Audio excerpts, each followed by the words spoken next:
17 years sober. It's his story. Bill is the guest today, live on Recovery Monday. I am redeemed. You set me free.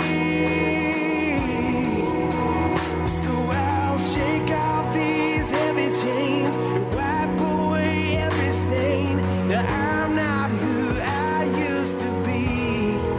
I am redeemed. 3 minutes after the hour on this Monday, the 19th day of May in 2014.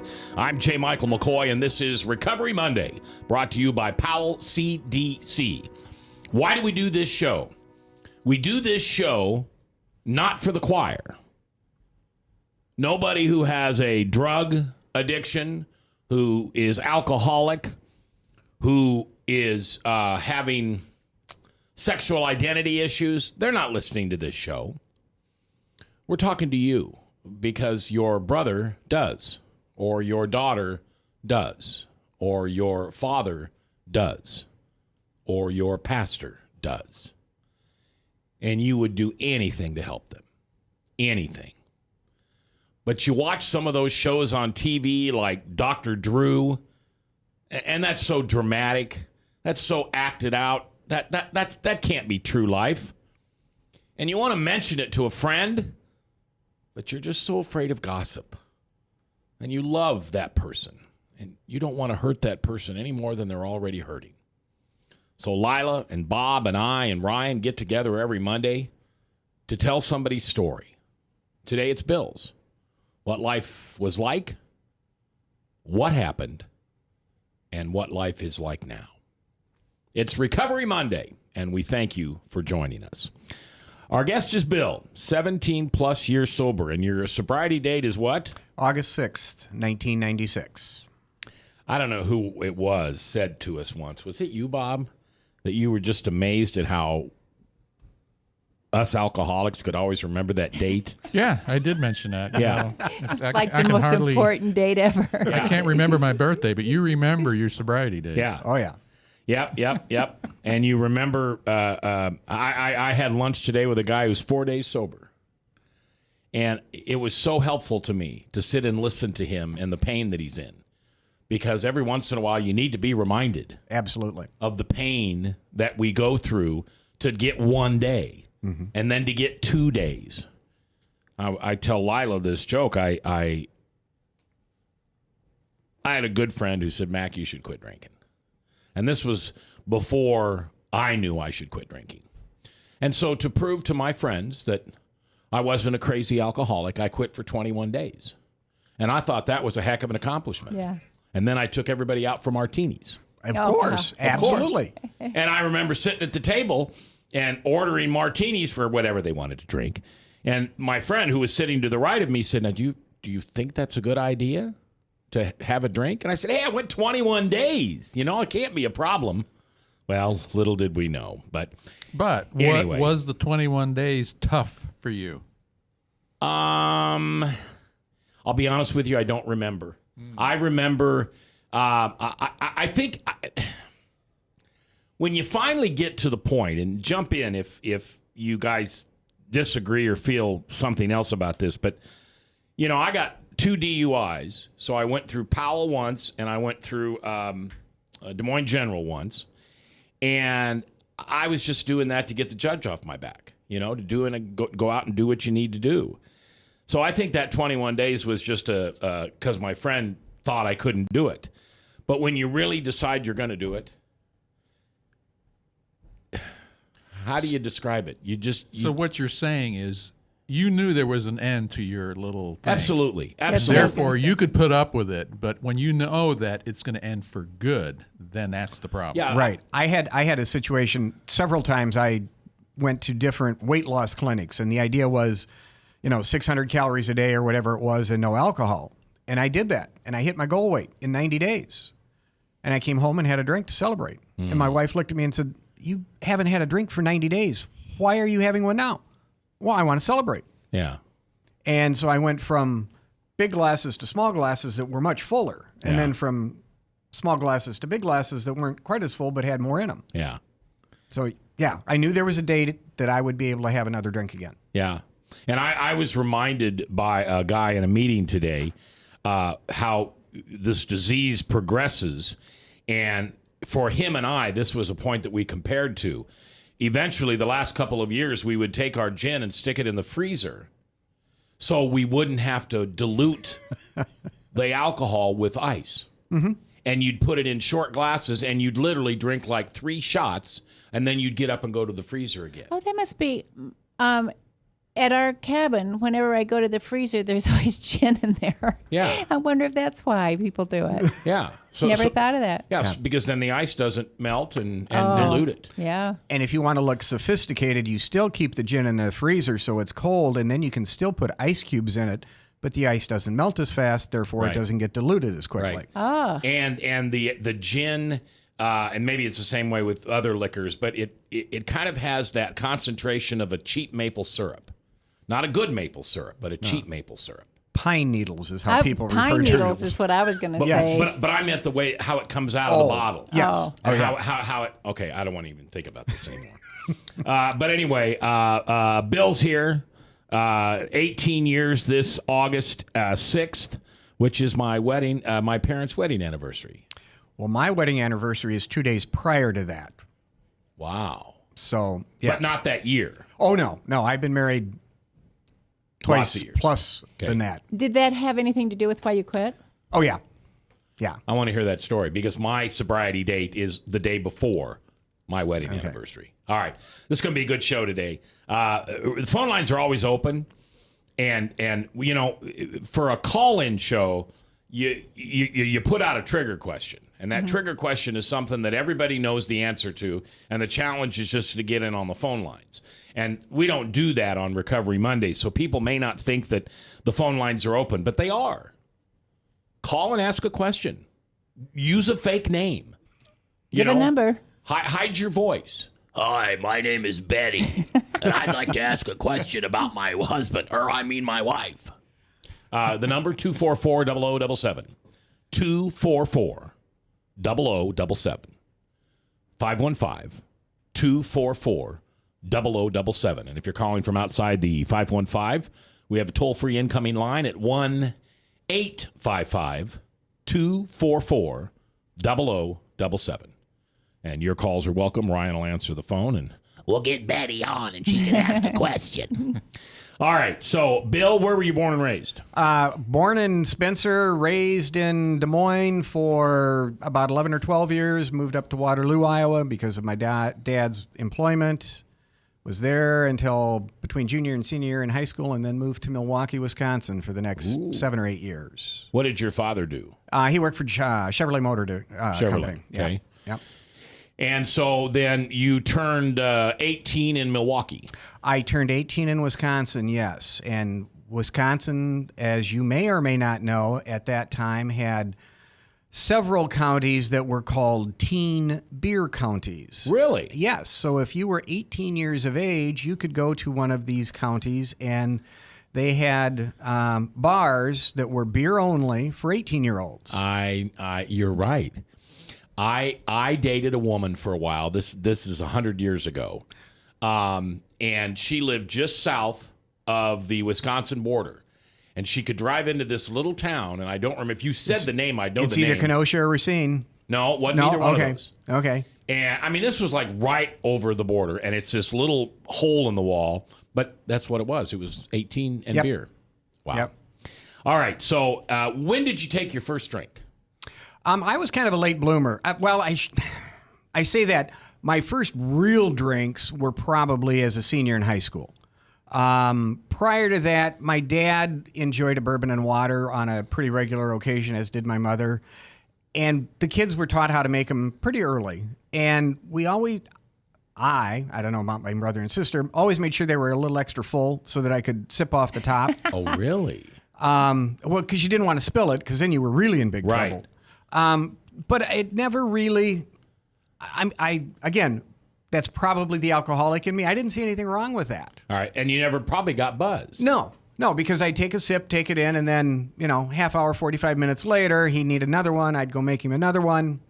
that kind of a thing. Now, at what age did you start doing that? Is this like 5 or 6? Oh, probably 7, 8, something like that. Wow. There are a lot of families like that, Yeah. and you don't know any different. So it's just Right. it's- Yeah. I mean, Yeah. when we moved from Des Moines to Waterloo, I would have been 11 about. And as the movers were unpacking the truck, my dad sent me next door to get ice cubes for cocktails for him and my wife, or for him and his wife, my mom, and his sister, because they were going to need a drink after all this hard everything work. kind of went around the alcohol. Yeah. I mean, Yes. if you were, I remember I had a roommate whose mother came to visit us out in Denver when I lived there, and the mother brought a box of liquor, and she needed to know that was there whenever she needed it. Yeah. Yeah. I didn't think anything of it at the time. Yeah. Yeah. You didn't steal from it? I don't think so. I don't remember. I don't know. I was drunk. So, yeah. So, in high school was the first time you may have consumed over the acceptable amount? Yeah, and even then it wasn't real bad. Get together with a couple of buddies. One of them's now my brother-in-law. One of them, unfortunately, never found a 12-step program. But we never got real crazy. But my first real drunk was freshman year in college, freshman orientation, small private school. And they had a party over at the school-owned apartment buildings. And you had to bring your own bottle. So like any good budding alcoholic, I went out and bought, back at the time, it was a fifth of rum and a 64-ounce bottle of Diet Coke. Yeah, that's what I used to drink. Wow. And normally, I've been told normal people would pour the rum into the Diet Coke and fill that bottle up. And I just kind of did it in reverse. I poured the Diet Coke into the rum and was drinking out of the rum bottle. Oh, my. So, oh, my. Yeah. You were drinking almost straight rum. Well, until I got down to where there was no rum left, and then it was just Diet Coke. But yeah, for the most part. Okay. And Did you get sick? Yes. Yeah. I crawled to of course, we were in a dorm, so I crawled to the men's bathroom and spent a lot of time on my knees. And yeah, it was pretty ugly. And my roommates laughed at me. well, that's what your college freshman orientation. Well, that's- absolutely. And did you get a nickname from it or anything? No, not really. No? Okay. No. But when was the next time you drank? Oh, it would have been the next weekend. Yeah. Yeah. It's You sort of know. like it's bad the next day, and then you brush it off. You brush it off. Yeah. And we didn't drink much during the week. We were in a town that didn't have a lot of bars or anything, Yeah. and only one liquor store. So we didn't drink a lot there, but every weekend we ran to the teen bar. Yeah. So nothing like driving 40 miles to go get drunk to drive home. Oh, yeah. Yeah. But this would have been when? Do I really have to say? No, it would have been in 1970, 71. Okay. So All right. So the rules on drunk driving were still pretty loose. Yeah, there were 6 of us in a car that got stopped one time coming home, and the state trooper just said, keep it, at 50 and drive safe, and I'm going to have cars watching you as you drive home. Oh, those were the days, my friend. No, that's about when I was graduating from college around there. But you just didn't think anything of drinking and driving. No. It just, Well, it started out, the legal limit started out at what, 0.16? Something like that, yeah. Yeah. And now they're getting ready to drop it again. What do you think about that? I'm absolutely 100% for it. Are you? Sure, absolutely. That's what cabs are for. But see, I find that people who drink too much at bars don't care if it's 0.04, 0.8, 0.16. It doesn't matter to them. They're going to drink till they drink, and then they're going to drive. Well, I think the younger people are getting more in tune to taking cabs. Are they? oh, absolutely. And I think it depends what city you're in. Yeah. Yeah, depending on what the rules are there. Yeah. Our guest today is Bill. He's 17 plus years sober, and we're in 1971. And he's just discovered Coke and rum. Or, yeah. Coca-Cola. Coca-Cola. Coca-Cola and rum. And what happens next? We'll talk to him as the hour proceeds on what his life was like, what happened, and what his life is like now. This is Recovery Monday, brought to you by the good folks at Powell CDC. You need anything? You just want to talk? Give them a call at Powell CDC, live here on KTIA, Iowa. A father who is headed toward another heart attack. A woman who struggles daily with diabetes and her memory. A boy whose headaches keep him out of school. A mother who one morning discovers a lump. A girl whose condition defies diagnosis. You come to us because you need answers, but you also need more. You need understanding of what you're going through. You need comfort. You need to be treated as an individual, not a condition. You need to be included in your own care. You are the point of everything we do. That's why we're changing to Unity Point Health. It's a model of care that will help us work better together, where the physician who knows you best takes the lead, coordinating your care through every step, from the hospital to specialists to rehabilitation to health services in the home and in the community, to making sure the treatments are effective. By working as a team, we surround you with care, helping you manage your health and your conditions, guiding you to making better choices and living a healthier life. The point of Unity is you. Unity Point Health. Hey, psst. Let me let you in on a little secret. You ready? Always try to do business with people, not places, especially if you seek honest Christian business people. And when it comes to my car, I really need to trust who's working on it. Now, my family is so blessed. A few years ago, we found a family-owned automobile repair shop that operates as a Christian business also. Open, honest, reliable, trustworthy. It's AMCO on Hickman Road in front of Kmart, and it's a family-owned Christian operating business. This family treats your car as if it was their car. Everything from oil changes to transmission repair and everything in between. So the next time you feel the need to be at peace with your choice of who you can trust with your car, give AMCO on Hickman a chance to serve you. And tell them Max sent you. If Tom Coates from Consumer Credit of America was your personal webmaster, Tom would filter out all bad debt emails. If Tom was your mailman, you'd never get any debt reduction junk mail. If Tom Coates was a lineman, he'd block any phone calls offering to reduce your credit card debt. Hi, I'm Tom Coates with Consumer Credit of America, and we're still your best choice for credit counseling. We're local, we're accountable, and we can do more. You make the call when the time's right for you. When it comes to competition, there really is none for Consumer Credit of America. From the RE/MAX Real Estate Concept Studios, this is Webcast One Live. Welcome back. 21 minutes after the hour on this 19th day of May.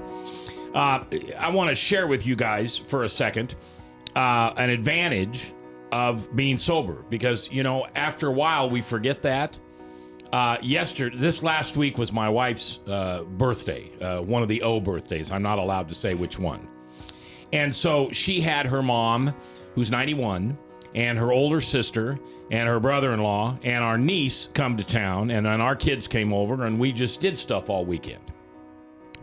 And this was the first time that my niece, Michelle, had been around me since I quit drinking. I just celebrated 4 years. And I don't go up to Platte, South Dakota, where they live, and she just hasn't been down here.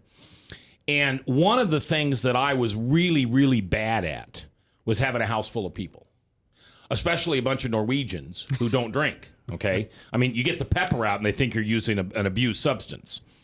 And so when they come, it wasn't fun for my wife, because I was that kind of drunk. You know, I'd get 2 bottles into the wind, and I'd come upstairs and, why are you guys all sitting here? You know, why don't you go to bed? Honey, let's go to bed. And it was just, I wasn't a nice guy. Yeah. And yesterday when they all got in the car to leave, my niece, who's 40, came up and gave me a big bear hug and said, it's nice to have the old Uncle Mac back. Oh. Because I didn't start drinking until I was 34. Okay. So I had 16-year drinking. And I had forgot what that felt like. Mm-hmm. Because all the people that I hang around with now are either in AA. Yeah. I mean, I don't hang around with hardly anybody I used to hang around with. Yeah. And it just really touched my heart. It really touched my heart. And it's so important for us to remember that the difference we make in people's lives, we don't see it, but they all do. Yeah. And it just, anyway, it was a great weekend. Well, you're lucky that she commented like that, because my older brother said I was no longer any fun. I've been told. I told you the story about our best friends. Our Vic and Amy, our best friends. We used to travel everywhere, and everything was around our martinis. She was the one that challenged me to quit drinking for 21 days. We'd go to Hawaii, or we'd go to Vegas, or we'd just go, and everything was around drinking. Well, about 3-4 weeks ago, they were posting pictures on Facebook down in Mexico. And my wife came to me and said, "Did you know they were going to Mexico?" And I said, "No." "Well, why don't they ask us?" And I said, "Because Amy's told me that I'm no fun anymore since I quit drinking." So anyway. All right. So, Bill, in 1971, 72, 73, you're in college, and you're a weekend drinker? Yeah, pretty much. Weekend drinker. Would you say binge? Blackout? Probably not blackout, but definitely binge. Okay. And Yeah. it was rum still? Yeah, rum and Coke. And then my dad was a bourbon drinker, and so it switched slowly over to that guy by the name of Jim. Okay, Jim Beam. Yeah, and did that, dropped out of college, got married, and during that time, my in-laws, God bless them, introduced me to Brandy Manhattans. Now, remember, we're in Wisconsin, so it's a Brandy Manhattan and martinis. Wow. Yeah. What did your parents say when you quit college? Did they? Well, it was either quit or get thrown out. Okay. So was that an alcohol thing? Do you think, as you look back now? No. Well, I'm sure it probably played some part in it, but it was really I didn't want to go to college initially. Did about 2.5, 3 years. Wow, you did pretty good. Yeah, and then like 40 years later, I got my degree. So, oh, did you? Good yeah. for you. So, all right. So, your in-laws, God bless them, introduces you to some of the darling cocktails that we can make. And how did that change your drinking? Well, we would often have cocktails before dinner, Manhattan or a martini or whatever it was. Have dinner, and then we'd go after we got married. I'd have bourbon and water because you don't drink cocktails after dinner. You drink highballs after dinner. Okay. Or else you've got a real problem. If you're drinking martinis after dinner, you got a real problem. And the reason I'm sharing that is I'll share in a minute. But it was just what we did. And I was in the insurance business at the time, and I was probably the only insurance agent that ever called and canceled appointments with customers because I didn't want to leave the house because I was drinking. Yeah. So needless to say, I wasn't real successful in the insurance business. Now, were you just a late afternoon, early evening drinker, or had you picked up the habit during the day? No, I hadn't started during the day and never really did drink during the day. I'd start again, depends on what was going on, but usually wait till dinner time and start drinking then. Okay. So. And your wife drank with you? My wife could drink me under the table until she got pregnant with our first child. Okay. And then she stopped. She's a normie? Yes, absolutely. Well, as normie as she can be living with an alcoholic for as many years as she has. But she's not in the program. No. She doesn't need the program. No. Does she drink now? She'll have an occasional glass of wine, and the most frustrating thing about that is she'll leave half or a third on the counter. We say that all the time. Yeah, we do. We talk about it all the time. We say, because people always come up to me, and I'm sure you too. How do you know if you're an alcoholic? How do you know if you're an alcoholic? And I always say, well, here's one way. You take that first drink or second drink or third drink or whatever it is, and all of a sudden you get that buzz, and something happens in your head, and then the normie goes, "Oh, okay, I've had enough. Yeah, that's all I can handle." And the alcoholic goes, "All right, Game pedal to the on." metal." Or you're sitting around a table with a bunch of people. You decide to get up and leave the restaurant or the bar or wherever you're at, and there's half full glasses of liquor all over the place. You're the one that's got to finish them up before you get out to the car, because what a waste of good liquor. Yes, absolutely. Isn't that terrible? Well, I'm glad we can talk about it. Somebody out there, I always say this, but I just got to make it faith-based for a minute, because I believe God gives us each our testimony in this program. And he knows there's somebody out there that needs to hear something in Bill's story. You don't know what it is. He doesn't know what it is. God knows what it is. And so he's got that guy in front of the radio right now, or that woman in front of the radio right now. And something you've said or you're going to say is exactly what God needed you to deliver to that man, and it's going to make a difference, or that woman, and it's going to make a difference in their life. So that's why we do this every day. For those of you that wonder why we do this because I know God uses this program. Well, I mean, I have proof. We get it all the time. We get people who come to us and say, hey, I love listening to your show. Here's what I learned. Here's what it did for me. So, all right. So you're married, and the insurance thing isn't going so good. You're drinking every day now? Oh, yeah. Oh, yeah. 7 days a week? Oh, yeah. Okay. Yep. And how long did you go before you didn't drink for one day? It would probably be, we were in the Quad Cities, so it had to have been mid-'80s. Okay. Before I went on one of these weight loss programs and stopped for 90 days because I had to in order to lose weight, and I'd paid a whole bunch of money to lose a bunch of weight.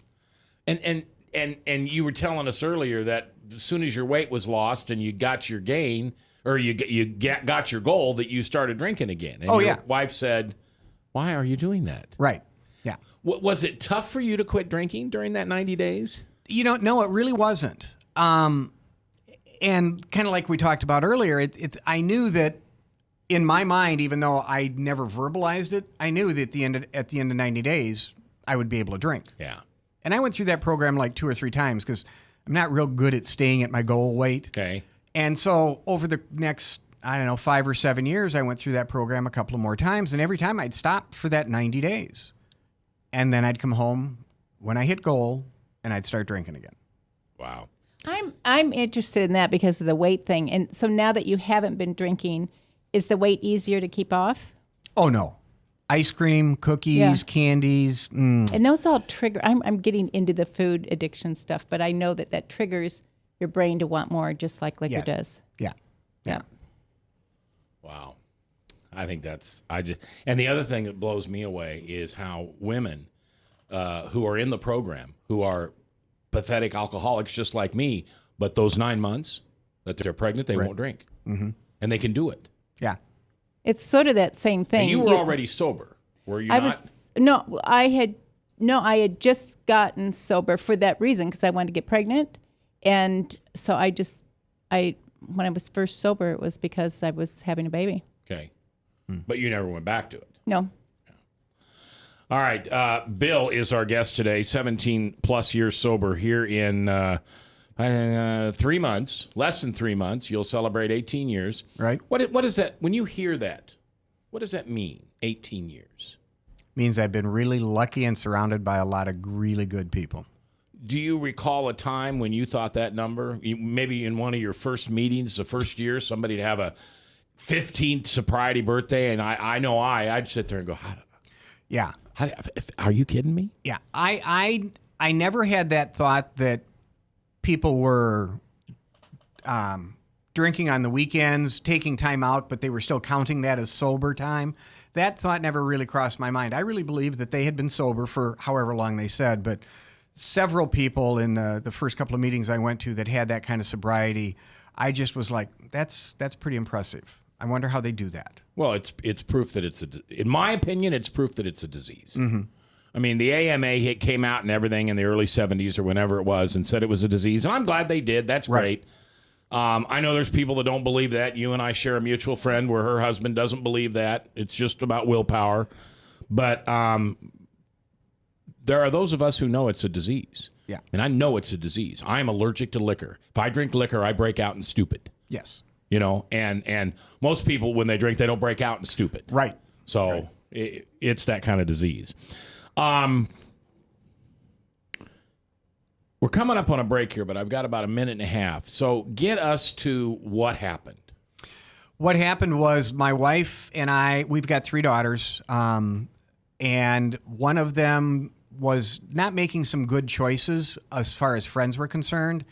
So my wife set up an appointment with a EAC, Employee Assistance Counselor, from work so we could talk about things we could do for her to get us to hopefully change the friends that she was picking. At the end of that hour, my wife stopped and asked the counselor, so somebody that drinks 5 or 7 martinis every night, what is it? What do you think? And are you standing there? Oh, yeah. Okay. Yeah.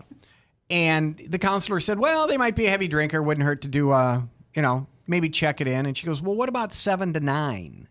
And he just started writing names, something down on a piece of paper. And he had the gall to give it to me for some reason. Not really sure why, but anyway. And what was written on that paper were names of treatment centers. Okay. And what was the conversation in the car like going home? I don't remember that conversation. Okay. That was in early July. So as you can, by the August 6th date, it took me a while. But the guilt set in, didn't it?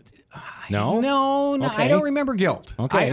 I really don't remember guilt. I just told her that, I'd call one of these places and talk to them and see what the deal was. You have to remember denial is a big part of this. Yeah, I know. Yeah. So you rationalize why you drink so much. Oh, yeah. A big I thing. know. I know. I traveled. It was easy. I mean, just all kinds of things.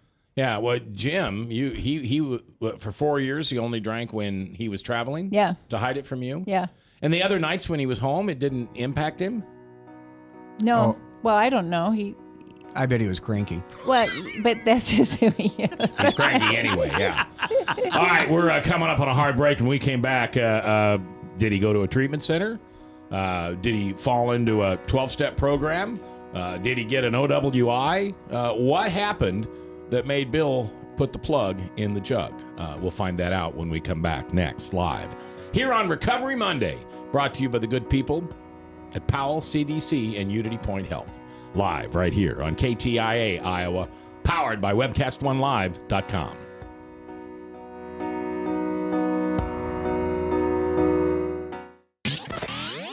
From the RE/MAX Real Estate Concept Studios, this is Webcast One Live.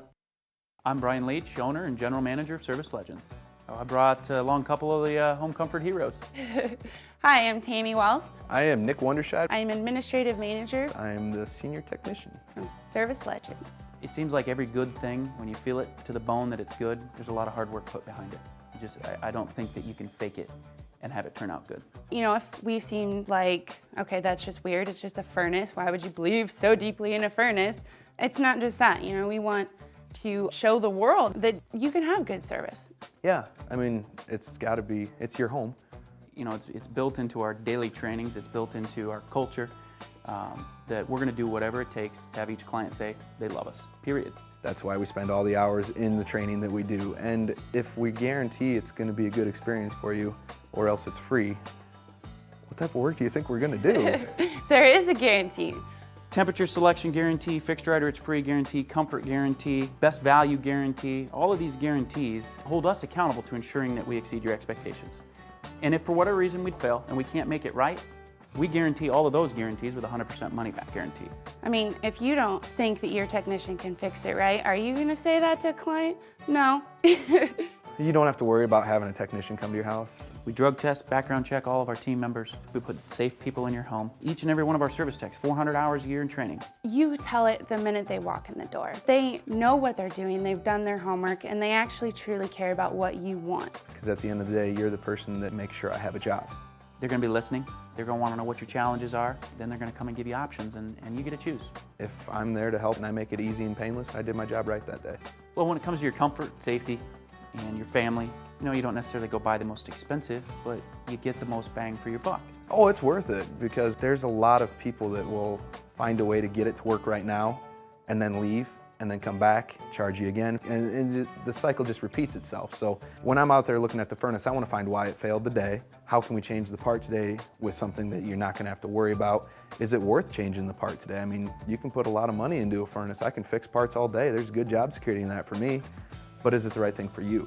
I get a lot of the phone calls of after the technicians are there. They're just in awe. They're like, wow, you guys are great. I mean, I don't even know what to say. You guys are great. Everything you did was perfect. It was great. Keep going though, I like this. Just give us a try. I'm gonna take all the risk. I've got the time to make this right. I've got the support to make it right. Just check us out. And if you don't see the value in what we do, I mean, fixed right or it's free or 100% money back. enough said.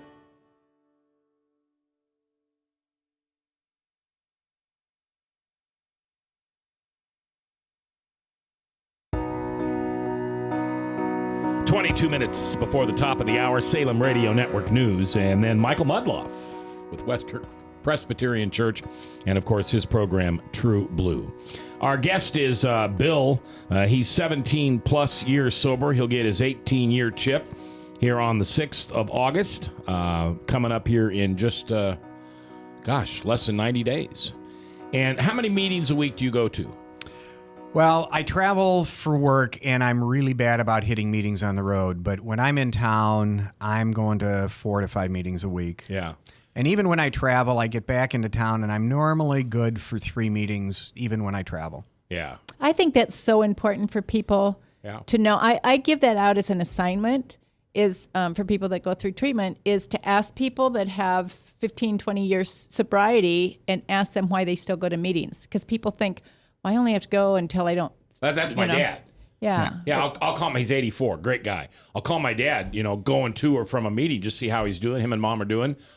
You still have to go to those? Yeah. Finally, I just said, don't you go to church every Sunday? Yeah, well, I go to meetings every week. Good friend of mine, just celebrated 40 years of sobriety, and he's probably at 5 to 8, 9 meetings a week. Yeah. Yeah. I went to like 108 meetings in 90 days when I had to. It's just the way it was. Yeah, what do they say? There's a saying. What is it? 3 to maintain and 4 to grow a week? Yeah. See, I go 1, 2, 3, 4. I go 6. So, well, a couple of those are Bible studies, but they're with recovery people. So I go to 3 and they're all crammed in with this, just so I can't go during the week because my hours are so screwed up from work. So I do Friday night, Saturday morning, Sunday morning. Yeah. And see, that's what I do when I travel is it's Friday night, Saturday, and Sunday. Yeah. All right. So your wife, she's a pretty smart woman, isn't she? Yeah. So she's walking out of a counselor, and the last 59 minutes were about your daughter, and you weren't even thinking about alcohol. And she says, a guy that drinks 5 to 7 martinis, what do you think? Well, probably a heavy drinker. What about 7 to 9? And he writes down treatment centers and hands it to you. Now, you remember that. Why do you think that was significant? Did he know who the drinker was, you think? Oh, I'm sure he knew. I'm sure he knew. And I was sober. I hadn't been drinking. I mean, I know I had not been drinking before we went to the appointment, so it's not like he could smell alcohol on me or anything. Right. All right. So, but do you feel like your drinking kept you from really getting to know your daughter or paying attention to what she was doing? Would you have been a different parent having been sober? Oh, yeah, absolutely. Absolutely. My oldest daughter was probably 15 or 16. She walked down the steps past me, and I was sitting in the family room with a drink in my hand, and she goes, "Dad, I've probably never seen you drunk, have I?" And I really thought to myself, you've probably never seen me sober. Yeah. I says, "Oh, honey, maybe at Christmas up in Milwaukee when everybody's there, we stay up till 2, 3 o'clock in the morning. Maybe then." And I'm thinking, no, you haven't seen me sober at this hour of the day in years. Mm-hmm. And they don't even know the difference. No. So you went into a treatment center? I did. And I'm sometimes a slow learner. The treatment center that I called doesn't have any counselors there on Fridays. They only have it if it's an emergency. And so the first Friday that I called, naturally it wasn't an emergency. So I said, no, that's all right. I'll call next week. I'll call. I called 3 Fridays in a row. Did you know what you were doing? Oh, absolutely. But I could tell my wife I was calling. Yeah, sure. Okay. And finally, I think she caught on, and I called, and we talked, and they said, yeah, you probably should come in for, an assessment. And it had to have been the end of July that I talked to them. And on our anniversary, and if I do my math correctly, it was like our 23rd anniversary, I told Gina I was done drinking, that I was done. I was going in. I was talking to this counselor. I'm done. I'm not going to drink anymore. And the next day I traveled, and I drove to one of the cities that I frequent for my work, and always stayed in hotels that were directly across the street or very near to a liquor store, and promptly went over and bought a bottle of gin and got drunk.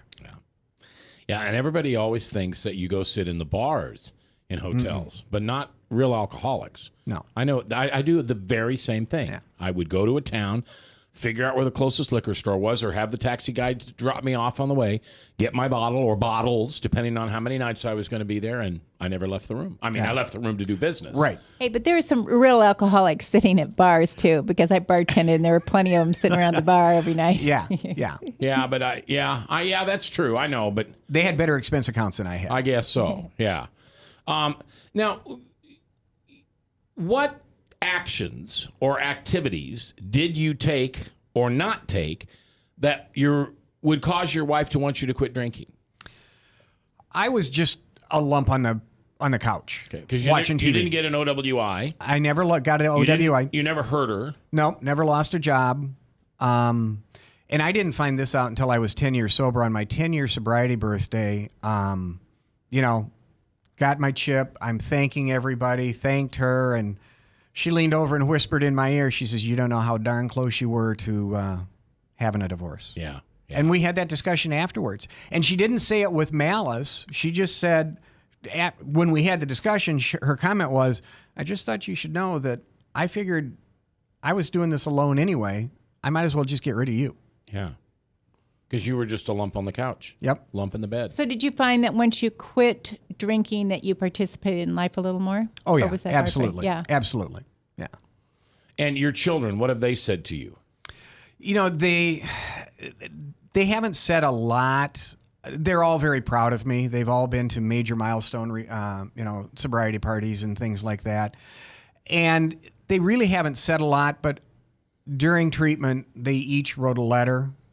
And one of them, and I've got identical twins, so I'm not sure which one it was, actually wrote a letter and said that, I did a paper in high school. Well, she was in high school at the time. I did a paper last year on alcoholism, and as I did my research, I wondered about you, Dad. And those are the things that, they were in gymnastics. They did all of those things. They were cheerleaders, and we did those things, but I really, You weren't there. I wasn't, physically I was there. But Emotionally, mentally, I'm not sure I was. Would you take liquor to those events? No. You didn't have a flask? No, that was absolutely not allowed. That Okay. was not going to happen. Your wife was not going to let that No. happen. Did she drive, though? Oh, no. Oh, no. You drove. No, yeah. Okay. Wow. Okay. And you have, what, twin girls? I've got 3 daughters. I've got twin daughters, and then I've got an older daughter as well. Any alcoholism there? Nope. No? Was your dad or, well, your in-laws, you said. How about your dad and mom? Well, yeah, I guess you'd make drinks for him. My dad, I can't take his inventory. There's a good chance my father was an alcoholic. It might run in the family. My great-grandfather here in Des Moines was a grain dealer and got run over by a streetcar. Something's got to be wrong to get run over by a streetcar back in the early 1900s. Yeah. Just, But, my in-laws, nobody, I'm the outlier right now. Okay. And I'm okay with that. Yeah, you're okay. And your siblings? Nope. Nothing. Nope. Isn't that strange how that disease does that? Yep. Yep. Wow. All right. Bill is our guest. This August, he'll celebrate 18 years sober, and so that's 41 years of marriage. It will be on the 4th of August, yes. Yeah. And you said that the anniversary had something to do with the sobriety date. Yes. And like I just said, on the 4th of August, on our anniversary, I told her I was done. Okay. On the 5th, I went out of town and got drunk. Okay. Came back on the 6th and started treatment. And the counselor, and I can't honestly remember because I was in a bit of a fog, as a lot of us are, but it was either that first session or the second session. It's almost like one of those Jeff Foxworthy redneck statements. Yeah. You might be an alcoholic if you've never had just one drink. And I never had one. Ever. Bill is our guest. Bob is here. Lila's here. Ryan's here. I'm J. Michael McCoy, if I haven't told you lately. Thanks for listening. I love this show. Couldn't do it without you. Right here on Recovery Monday, brought to you by Powell CDC on KTIA, Iowa.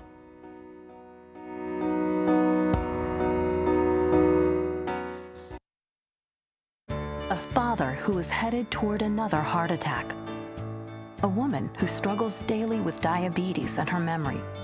A boy whose headaches keep him out of school. A mother who one morning discovers a lump.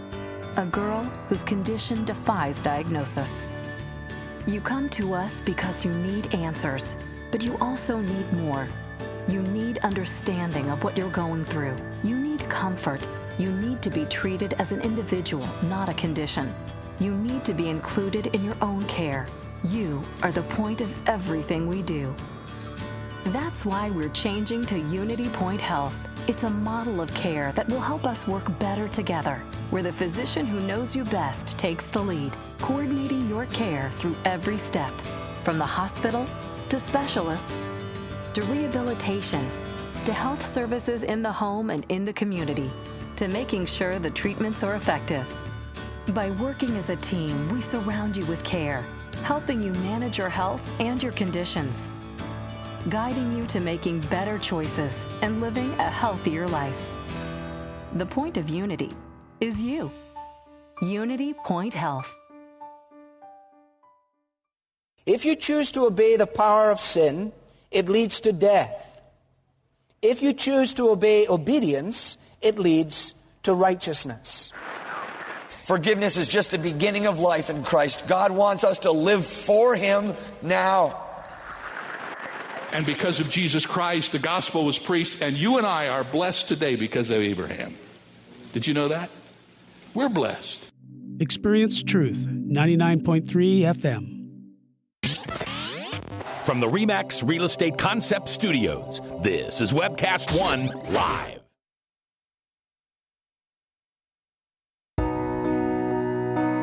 Ten minutes before the top on this, the 19th day of May in 2014. I'm J. Michael McCoy, and this is Recovery Monday. Our special guest today is Bill, almost 18 years sober.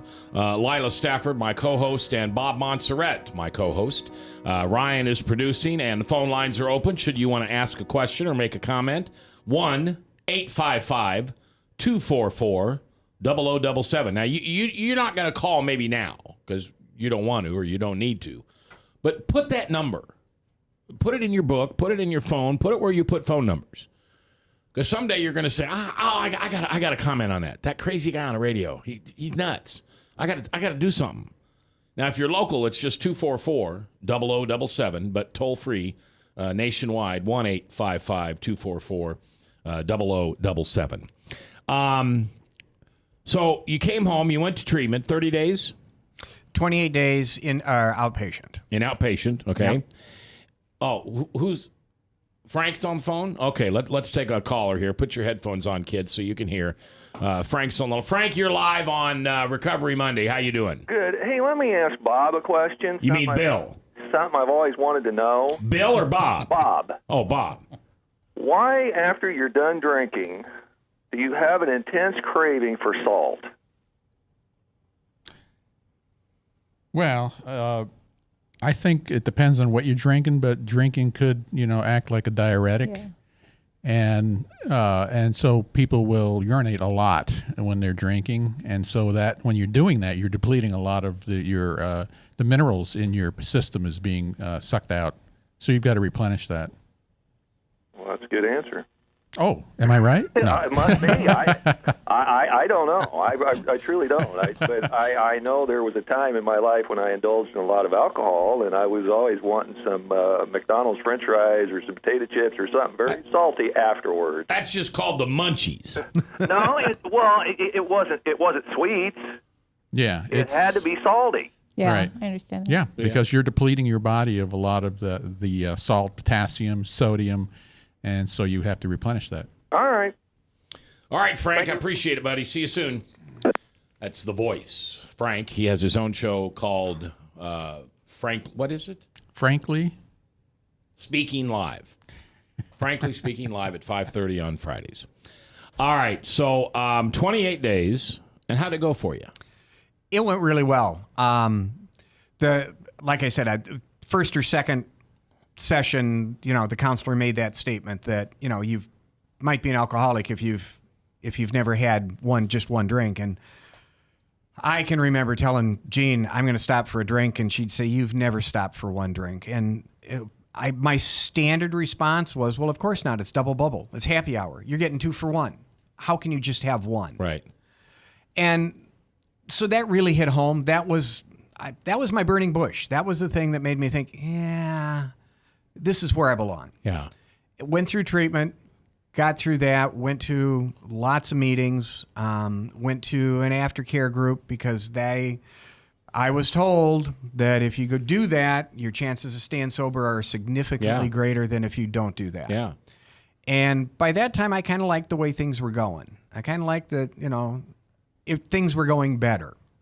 And so that's what I did. And I got involved in, with that treatment center. I got involved with doing things with them, doing 3-4 meetings a week, and just stayed active within the 12-step program. Yes. Yeah, service work. Yep.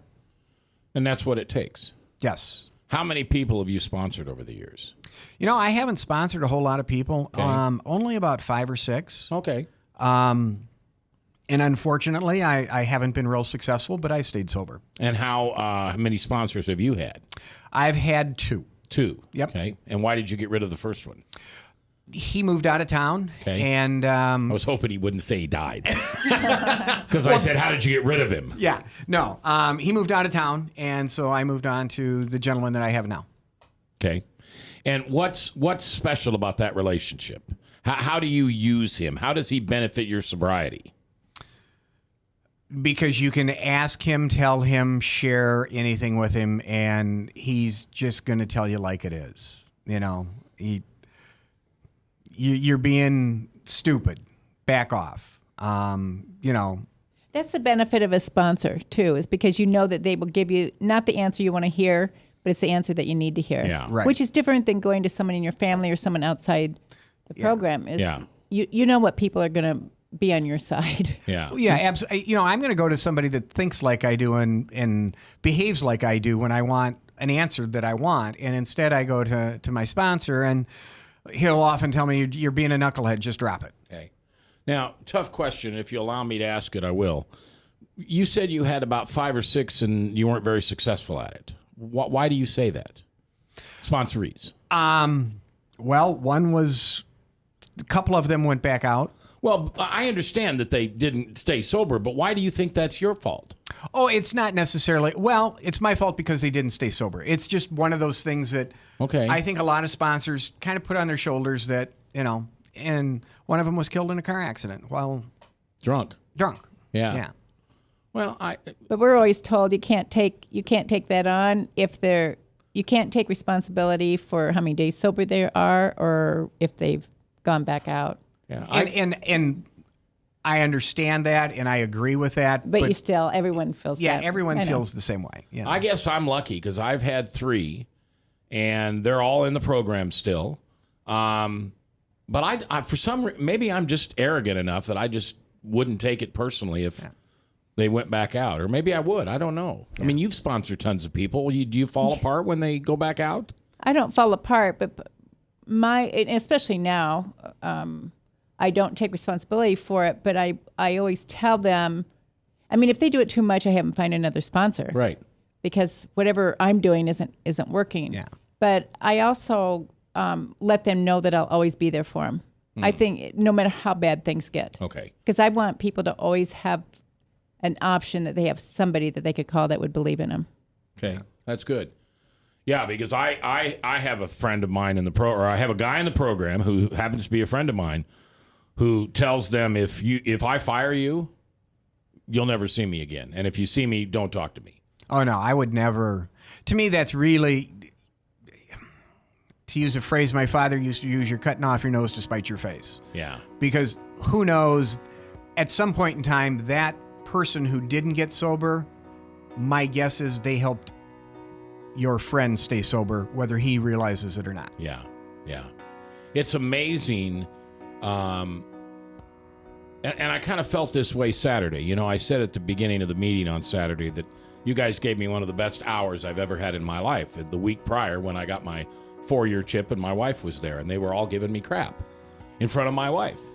One gal said, I love this. She goes, we can't hardly put up with Mac 1 hour a week. I don't know how you do it 24/7. But those people are very, very important to me in my life. And I wish I could let each one of them know how they have been important to me. Because I could probably go around the room and remember a memory I have of them and what they did for me. But, Bill, thank you very much. Certainly. Congratulations. I look Thank you. forward to seeing you when you get your 18th chip and maybe your 40th chip. Who knows? You and I might be in rocking chairs on the front porch of Powell one of these days. There you go. Lila, I'll see you soon. Thanks for hosting. Bob, thanks for being here. Ryan, thanks for producing. Until we meet again, think of that person that you don't like, you can't stand, you hate, you don't even want to see the sight of them. And tonight, when you lay your head on the pillow, pray for them.